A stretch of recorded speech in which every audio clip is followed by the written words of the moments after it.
कभी एक छोटे से शहर में यूसुफ नाम का लड़का रहता था। वह बहुत नेक दिल था, लेकिन दुनियावी कामों में इतना व्यस्त रहता कि अक्सर नमाज को टाल देता।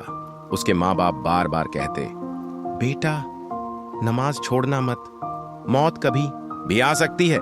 यूसुफ हर बार मुस्कुरा कर कहता, अम्मी अभी तो बहुत जिंदगी बाकी है, मैं भी एक दिन पाबंदी से नमाज पढ़ूंगा। दिन गुजरते गए और उसकी आदत वही रही। कभी नमाज पढ़ लेता, कभी छोड़ देता, लेकिन दिल में हमेशा यह ख्याल रहता कि कभी ना कभी तौबा कर लूंगा। एक दिन अचानक शहर में तेज आंधी और बारिश आई। यूसुफ अपने दोस्तों के साथ बाहर निकला।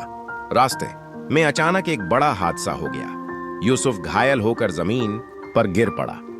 दोस्तों ने उसे उठाने की कोशिश की, लेकिन उसके होठों पर सिर्फ ये लफ्ज थे, काश मैं एक नमाज और पढ़ लेता, काश मैंने अल्लाह को अपनी जिंदगी में पहली तरजीह दी होती।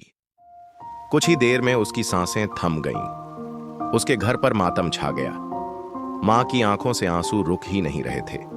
वह बार बार कह रही थी, बेटा मैंने तुझे कितनी बार कहा था नमाज की पाबंदी करो। अल्लाह तुम्हें ज्यादा उम्र देता अगर तुम उसकी राह में चलते। यूसुफ के दोस्तों ने भी उस हादसे से सबक लिया।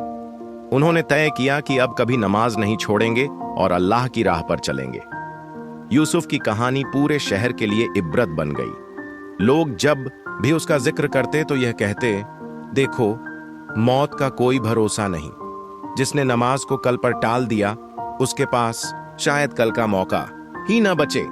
यह दुख भरी कहानी हमें सिखाती है कि नमाज कभी टालनी नहीं चाहिए, क्योंकि मौत का वक्त हमें पता नहीं होता। अल्लाह का जिक्र और उसकी इबादत ही असली सहारा है।